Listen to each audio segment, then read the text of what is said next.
What's up, y'all? It's me, it's your boy Asmongold, and today something pretty crazy was discovered. A Reddit user by the name of Nexios discovered a hidden 5-man level 110 boss that was inside of all places Nomergun. So I actually never even knew about this, obviously, until the post, but even then I had no idea until my buddy McConnell told me, and he was already making a group to go kill him. So I joined up with him, got in a couple more of my buddies, and we went inside Nomergun and we did kill this boss, Endgineer Omegaplugg, and we got the toy, the Vial of, I believe, green goo. So in this video, I'm going to show you guys what we did to kill that boss, and obviously what it drops, and everything else that you guys are going to need to know. Now, obviously, the first step is going into Nomergun, go all the way to the last boss, into the last boss's room, and kill the last boss. Now, one thing I do want to say right now, before we do anything else, is a lot of people have killed this boss before. We were one of the first groups, but other groups have killed it, I guess, like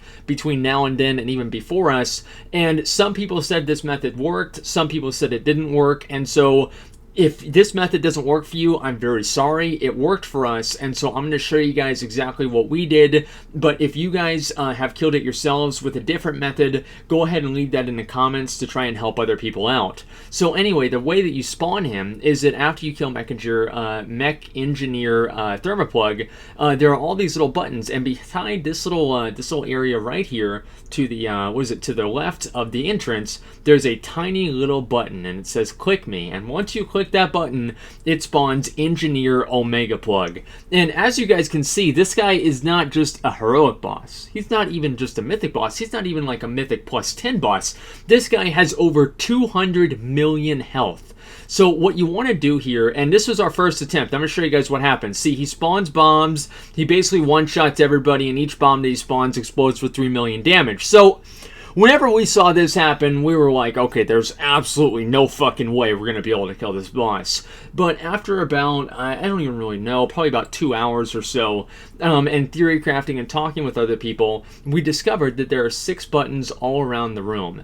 And what we did is we positioned people at each different button, and we had one person who had a lot of mobility, our druid, and each person clicked the button as soon as we engaged the boss, and then the druid teleported over and clicked the second button. So we were able to click all 6 of the buttons within rapid succession inside the boss fight. Now, at that point, the boss killed everybody, and if you're trying to do this with like trying to kite these bombs around, good fucking luck. They're not stunnable, and they can't even slow them, okay? So you're going to be having a very, very bad time.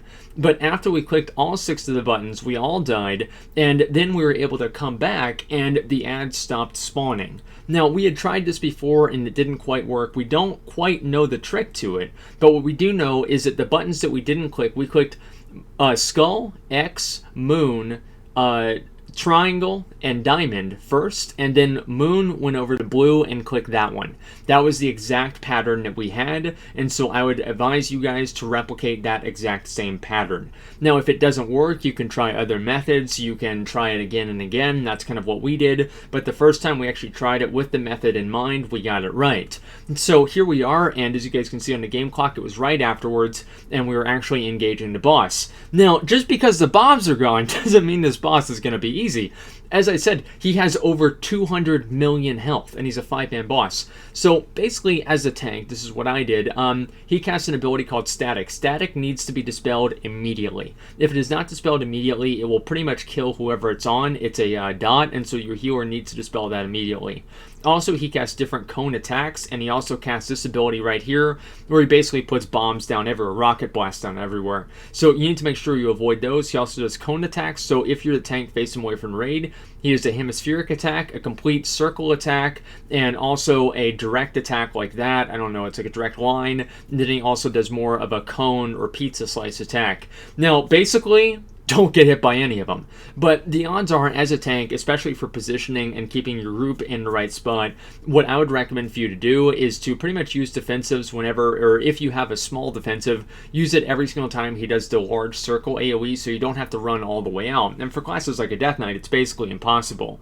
Now, at this point, you basically need to just rinse and repeat. Make sure you keep static cleansed, make sure you keep the boss faced away, and then obviously make sure you don't get hit by any of the attacks. It's very, very hard to do. It took us, I believe, 2 to 3 tries in order to actually get it down, and I was like I was like a hunter, okay? I had so much fucking focus on this fight. So at 50%, it gets a little bit harder. So at 50%, he casts an ability called Maximum Repair, okay? And what do you guys think Maximum Repair does? It heals him completely. So, and I'll show you guys what happens if you don't interrupt Maximum Repair. And I was focused so much, I didn't even see this cast go off. I didn't even know he got full healed. But as you guys can see, he full healed. So you need to make sure that you interrupt Maximum Repair. You need to have people on interrupt rotations, paying attention, knowing exactly what to do, when to do it.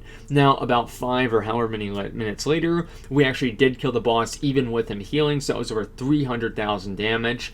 And we got the Vial of Green Goo. Now, this turns you into a leper gnome, and it does look pretty cool. It lasts for 10 minutes, and it has a 10-minute cooldown. So it's probably going to get nerfed, but if it doesn't, that's going to be... I'm not really a big fan of like permanent disguises or anything like that, but it's definitely pretty cool, and if for nothing else, it's a new item that pretty much nobody else has gotten yet. Now, as I said before, this is very, very much theory crafting, right? And it was really, really cool. I want to say something right now. It was really, really cool to actually go in here without a dungeon journal, without a PTR, without a fat boss guide, right? I love fat boss, but I mean, no guides for this, and just figure out a new boss, a new challenge. Okay, it was so fun.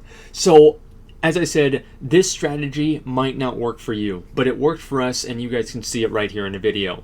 Other people kited the boss round. They said the ads were able to explode and kill the boss. That did not work for us. Other people tried different things, but this is what worked for us. So if you guys want to try this out, I definitely recommend it, but not if you have probably less than 865 or 860 item level. So anyway, guys, I hope this helped you. I definitely enjoyed doing this, so hopefully you guys enjoy doing it yourselves. Thank you for watching, and like, comment, and subscribe.